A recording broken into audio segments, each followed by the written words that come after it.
আগামীকাল ছাত্রছাত্রীরা তোমাদের সেমিস্টার 3 এর নিউট্রিশন বা পুষ্টিবিজ্ঞানের পরীক্ষা রয়েছে। নিউট্রিশনের গোটা সিলেবাসের অধ্যায়ভিত্তিক নোটস অনেক আগেই আমাদের চ্যানেলে উত্তর সহ পিডিএফ দেওয়া হয়েছে। পাশাপাশি তোমাদের টেস্ট পেপারে 4টে সেট ছিল, সেই 4টে সেটের সমাধানও একটি ভিডিওর মাধ্যমে উত্তর সহ ফ্রি পিডিএফও দেওয়া হয়েছে। সেই ভিডিওগুলি যদি দেখে না থাকো, এই ভিডিওর ডেসক্রিপশানে নিউট্রিশন সেমিস্টার 3 নামে একটি প্লেলিস্টের লিঙ্ক দেওয়া রইল, অবশ্যই দেখে নিও। আজকে তোমাদের যে বোর্ডের নমুনা প্রশ্নপত্রটি আছে 35 নম্বরের, সেটাই আজ তোমাদের সঙ্গে একটু আলোচনা করব। দেখো, এই নমুনা প্রশ্নপত্র থেকেই যে তোমরা কমন পাবে তা নয়। এটা দেখানোর কারণ কি? এটা দেখানোর কারণ তোমরা যাতে প্রশ্নপত্রের প্যাটার্নটা সম্পর্কে বুঝতে পারো, তার জন্যই বোর্ডের নমুনা প্রশ্নপত্রটি উত্তর সহ আজ এই ভিডিওতে দেখিয়ে দেবো। এবং আগামী দিনে আমাদের চ্যানেলের মাধ্যমে প্রত্যেকটা পরীক্ষার আগে এই রকম তোমরা উত্তর সহ ভিডিও পাবে, মক টেস্টের ভিডিও পাবে। সেগুলি পেয়ে যাওয়ার জন্য যদি চ্যানেলটিকে এখনও সাবস্ক্রাইব না করা হয়ে থাকে, তোমাদের কাছে অবশ্যই অনুরোধ রইল চ্যানেলটিকে সাবস্ক্রাইব করে দিয়ে পাশে থাকা বেল আইকনটাকে ক্লিক করে দেওয়ার জন্য, যাতে আগামী দিনে কোনো রকমের ভিডিও এবং আপডেটস তোমাদের আর মিস না হয়। তো চলো শুরু করা যাক আজকের ভিডিওটি। নিউট্রিশন বা পুষ্টিবিজ্ঞানের বোর্ডের যে নমুনা প্রশ্নপত্রটি আছে, সেই প্রশ্ন এবং উত্তরগুলো বলছি, তোমরা একে একে দেখে নাও।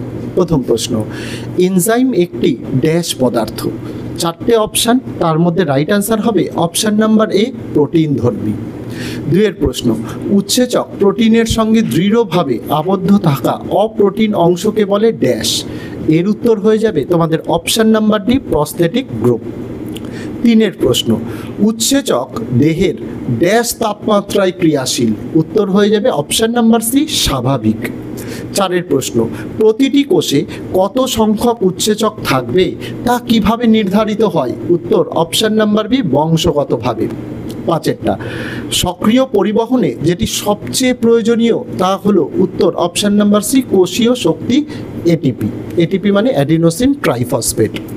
6-এর প্রশ্ন, অ্যামাইলেজ নিম্নের কোন খাদ্যের ওপর ক্রিয়াশীল? উত্তর অপশান নাম্বারে শর্করা। এখানেই বলে দিই ছাত্রছাত্রীরা, 100% কমন পাওয়ার জন্য তোমাদের জন্য ইতিমধ্যেই কিন্তু নিউট্রিশনের চ্যাপ্টার ওয়াইজ প্রশ্ন উত্তর পিডিএফ সহ আমরা কিন্তু দিয়েছি। পাশাপাশি এবিটিএ টেস্ট পেপারের সমাধান একটি ভিডিওর মাধ্যমে 4টে সেট ফ্রি পিডিএফ দিয়েছি। সেই ভিডিওগুলি যদি দেখে না থাকো, এই ভিডিওর ডেসক্রিপশানে নিউট্রিশন সেমিস্টার 3 নামে একটি প্লেলিস্টের লিঙ্ক দেওয়া রইল, অবশ্যই দেখে নিও। তারপরের প্রশ্ন 7-এরটা, অভিস্রবণ প্রক্রিয়া নিম্নের কোনটি ছাড়া সম্ভব নয়? অভিস্রবণ প্রক্রিয়া অর্ধবেদ্য পর্দা প্রয়োজন, তাই এখানে সবথেকে বেশি ইম্পর্টেন্ট হবে তোমাদের অপশান নাম্বার সি, অর্ধবেদ্য পর্দা। 8-এরটা, বিলিরুবিন হলো এক প্রকার। উত্তর হয়ে যাবে অপশান নাম্বার সি, পিত্তরঞ্জক। 9-এর প্রশ্ন, নিম্নের কোনটি লালারসে উপস্থিত? উত্তর হয়ে যাবে অপশান নাম্বার সি, লাইসোজোম। 10-এরটা, কোন শর্করার পরিপাক প্রয়োজন হয় না? উত্তর হয়ে যাবে এ দাগেরটা, একক শর্করার। তারপরে বলেছে নিচের প্রশ্নগুলো থেকে সত্য মিথ্যা অনুযায়ী সঠিক উত্তর নির্বাচন করতে হবে। তো প্রথমে বলছে 11, গ্লুকোজ শোষণে সোডিয়াম ও ক্যালসিয়াম প্রয়োজন। এটা সত্য নয়, এটা মিথ্যা। 2 নম্বরে, গ্লুকোজ শোষণে সোডিয়াম প্রয়োজন। হ্যাঁ, এটা সত্য। তাহলে 1-এরটা মিথ্যা গেল আর 2-এরটা সত্য হলো। দেখো অপশানে কি কি রয়েছে। অপশানে রয়েছে বি-এরটা শুধু 2 সত্য, 1-এরটা রয়েছে শুধু 1 সত্য, সি-এরটা রয়েছে 1, 2 উভয়ই সত্য। এটা তো হবেই না, 1, 2 উভয় মিথ্যা, এটাও হবে না। তাহলে রাইট অ্যান্সার বি-এরটা হয়ে যাচ্ছে শুধুমাত্র 2 সত্য। তারপরে 12 দাগেরটা, সাধারণ পিত্তনালীর মাধ্যমে পিত্ত ক্ষুদ্রান্তের ডিওডিনামে উন্মুক্ত হয়। এটা সত্য। 2-এরটা, সাধারণ পিত্তনালীর মাধ্যমে পিত্ত ক্ষুদ্রান্তের ইস্চিয়ামে উন্মুক্ত হয়। এটা মিথ্যা। তো রাইট অ্যান্সার কি হয়ে যাচ্ছে তোমাদের এখান থেকে? অপশান নাম্বার এ, শুধুমাত্র 1 সত্য।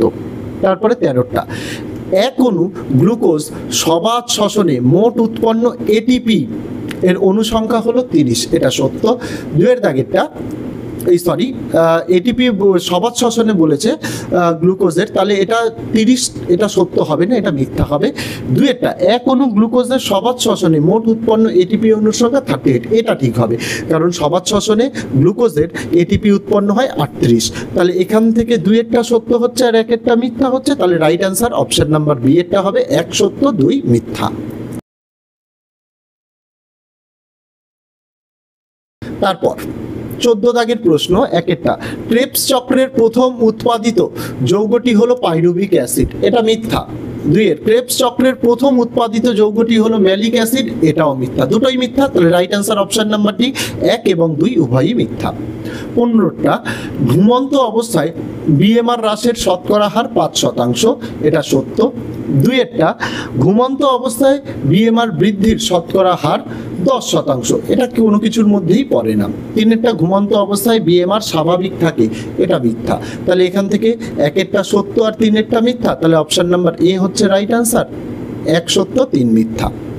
তারপরে এখানে তোমাদের স্তম্ভ মেলাও দিয়েছে, 1এর ক স্তম্ভের সঙ্গে খ স্তম্ভ মেলানো।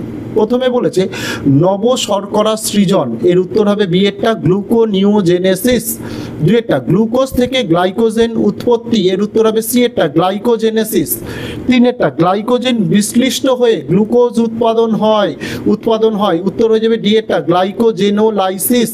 আর 4এরটা গ্লুকোজ পাইরুভিক অ্যাসিডে রূপান্তরিত হয়, উত্তর হবে এ দাগেরটা glycolysis. Right answer option number C দাগেরটা হবে।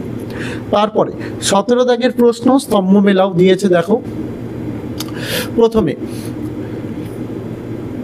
ট্রান্স অ্যামাইনেশন, এর উত্তর হবে সি এরটা অ্যামিনো অ্যাসিড কিটো অ্যাসিডে রূপান্তরিত হয়।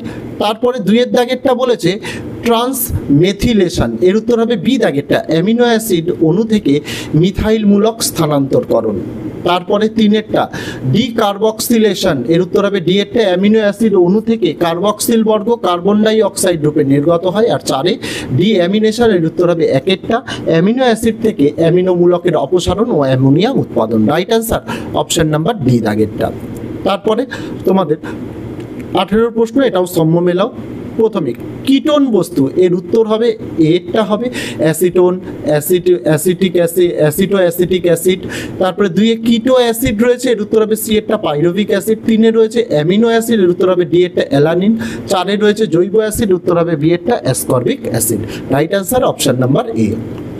তারপরে 19এরটা সঠিক ক্রম নির্ণয় করতে বলেছে, যেখান থেকে সঠিক ক্রম হবে এর আগেরটা গ্লুকোজ থেকে হয় গ্লুকোজ 6 ফসফেট, সেখান থেকে হয় ফ্রুক্টোজ 1,6 ডাইফসফেট। তারপর 20 দাগেরটা প্রোটিনের অপচিতি বিপাক ক্রিয়াগুলি অনুযায়ী সঠিক চিত্র কোনটি, উত্তর হবে সি দাগেরটা প্রোটিনের অপচিতি বিপাকে ডিকার্বক্সিলেশন ঘটে, ডি অ্যামিনেশন ঘটে, ট্রান্স অ্যামিনেশন ঘটে, ট্রান্স মেথিলেশন ঘটে। তারপর 21এর দাগেরটা অরিনিথিন চক্রে উৎপন্ন হয় ড্যাশ, উত্তর হবে অপশন নাম্বার ডি ইউরিয়া। তারপরে 22এর প্রশ্ন নিচের দেওয়া বিবৃতি ও যুক্তি থেকে সঠিক উত্তর নির্বাচন করো। এখানে বিবৃতিতে বলছে প্রোটিন জাতীয় খাদ্যের এসডিএ সবচেয়ে বেশি, এটা ঠিক। যুক্তিতে বলছে প্রোটিনের উচ্চ SDA amino acid D amination পদ্ধতি ও ইউরিয়া উৎপাদনের সঙ্গে জড়িত, এটা ভুল। তাহলে বিবৃতি সঠিক আর যুক্তি ভুল। Right answer option number C এরটা হবে। 23এরটা আরডিএ আইসিএমআর 2020, এটাকে পরিবর্তন করা হয়েছিল, রিভাইজড লেখা আছে 2024 সালের পরিবর্তিত অনুমোদন অনুযায়ী একজন স্বল্প পরিশ্রমী মহিলার দৈনিক শক্তির চাহিদা হলো, উত্তর অপশন নাম্বারে 1660 কিলো ক্যালোরি।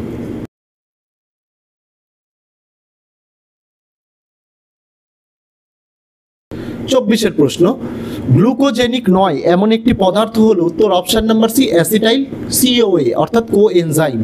25এরটা আর কিউ যখন 1 তখন প্রতি লিটার অক্সিজেন থেকে উৎপন্ন শক্তির মান, উত্তর option number B 4.875 kilo calorie.